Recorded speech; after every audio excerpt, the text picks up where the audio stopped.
s'assurer un bien-être avec les éléments, les merveilles de la nature, sans pour autant s'empoisonner avec ces mêmes éléments de la nature, ça suppose maîtriser un certain nombre de mécanismes en matière de bien-être. Et voilà donc, je vous ai promis revenir et prendre les éléments, les fondamentaux dont on a parlé, les 3 fondamentaux, les prendre étape par étape. Et pour l'heure, celui qui me paraît le plus important, parmi ces 3 fondamentaux dont on a parlé, je veux bien sûr parler de ce que j'ai nommé la porte, le passage, mais en termes scientifiques, on va parler d'absorption intestinale et donc on va faire intervenir ce que nous allons appeler la flore intestinale. Et cette flore intestinale, ce sont des bactéries. Quand je reviens en termes clairs, je vais parler de porte et je vais parler de gardiens.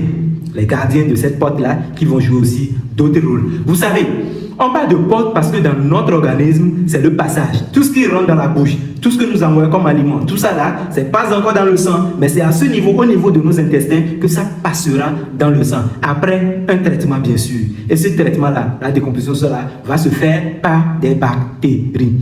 Et je vous dis, il y a plein de portes au niveau de l'organisme humain. Vous voyez, les fosses nasales, c'est des portes d'entrée. Quand on prend par exemple le vagin chez la femme, c'est une porte d'entrée. Vous comprenez? Tout est porte d'entrée, tout ce qui est orifice pouvant emmener à des muqueuses, et à partir des muqueuses, les choses peuvent facilement rentrer dans le sang.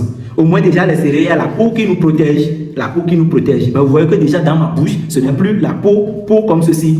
Donc là où il y a des muqueuses, il y a toujours des types de protection. Au niveau du nez, il y a les poils, tout ça là qui vont freiner les entrées des choses. Si jamais ça entre, qu'est-ce qui se passe? Il y a l'écoulement qui va les sortir. Au niveau des yeux, les larmes, etc.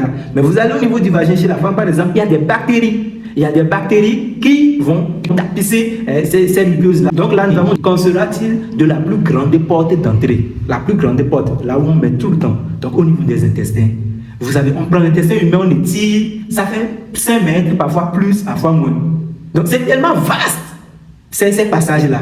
Et il faut beaucoup de bactéries pour couvrir tous ces endroits-là et les protéger. On parle de plus de 100 000 milliards de bactéries qui sont là pour nous protéger tous les jours. Il faut les choyer, ces bactéries-là. Ce sont nos défenseurs de tous les jours. Ces bactéries, on en a déjà parlé, vont jouer beaucoup de rôles. J'en avais parlé dans les vidéos précédentes, vous pouvez retourner les consulter pour mieux comprendre. Ça, c'est pour ceux qui tombent directement sur cette vidéo.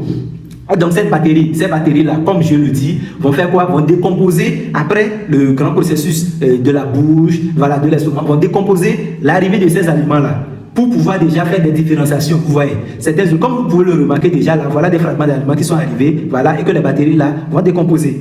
Et parfois, des types d'huile, déjà des types de graisse qu'il faut déjà dégager à ce stade-là, les bactéries vont se charger de ces processus-là.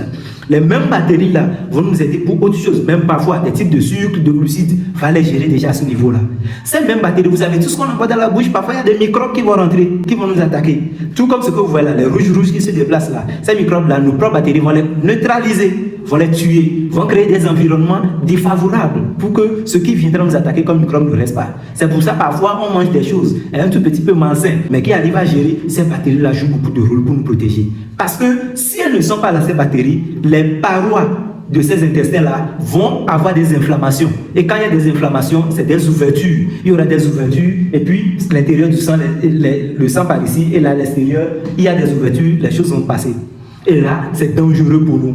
Donc ces bactéries vont nous aider à créer des conditions défavorables à d'autres microbes qui viendront nous attaquer, comme je l'ai dit. Ces bactéries vont jouer d'autres rôles, vont même signaler quand nous allons envoyer certains aliments qui peuvent nous envoyer, nous créer ou bien produire des substances d'origine cancérigène, tout ça là. Ces bactéries vont donner des alertes rapides au cerveau pour qu'on puisse travailler. Ce sont des bactéries vraiment, vraiment importantes. Ce sont nos défenseurs de tous les jours. Cette porte-là, je le répète encore, elle est à protéger. Les gardiens là, ils sont à protéger, à choyer. Et beaucoup de situations vont faire que ces éléments-là vont mourir. Ne nous levons pas nous-mêmes pour aller vers la prise des antibiotiques de façon désordonnée. C'est hyper dangereux. Je dis souvent, une fois à l'hôpital peut-être pour des analyses, aujourd'hui ne nous permettons pas peut-être de camoufler certaines choses, mais on ne laisse pas le médecin avoir toutes les informations, il va avoir du mal à nous prescrire le médicament qui nous correspond. Il risque de nous prescrire un médicament qui ne nous correspond pas, et ces médicaments iront tuer ces bactéries-là et nous allons avoir d'énormes problèmes. Il y a beaucoup de situations. Aujourd'hui, vous allez au laboratoire pour des analyses. On vous demande si vous avez déjà mangé, etc. Ou on pose des questions, on pose des conditions. Pardon, respectons ces conditions. Parce que ce qui arrive, si on ne les respecte pas, on aura des résultats biaisés. Et aujourd'hui, rassurez-vous, beaucoup de maladies ont des symptômes qui se ressemblent. Et parfois, le médecin a besoin forcément de ces résultats biologiques de façon objective pour pouvoir faire la différenciation. Et si les résultats là sont biaisés à cause de nos différents comportements partagés, attention, le médecin risque de nous prescrire autre chose qui ne nous convient pas. Nous allons tuer ces bactéries. Plein d'autres situations, des situations de stress, etc. vont être vraiment néfastes pour ces bactéries-là et nous allons commencer par avoir beaucoup de problèmes sans les comprendre. Beaucoup aujourd'hui vont souffrir d'ulcères gastriques.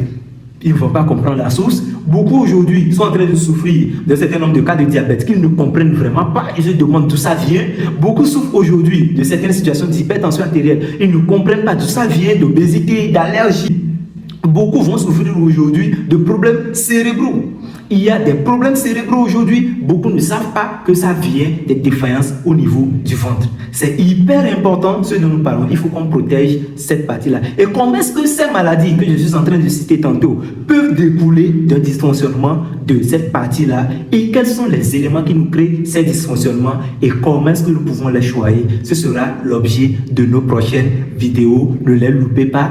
Partagez autour de vous. Il faut qu'on aide le maximum de personnes à pouvoir comprendre. Famille, top bien-être, aider le maximum de personnes à comprendre pour que nous sachions comment nous y prendre et vivre naturellement en bonne santé. À très bientôt pour nos prochaines vidéos.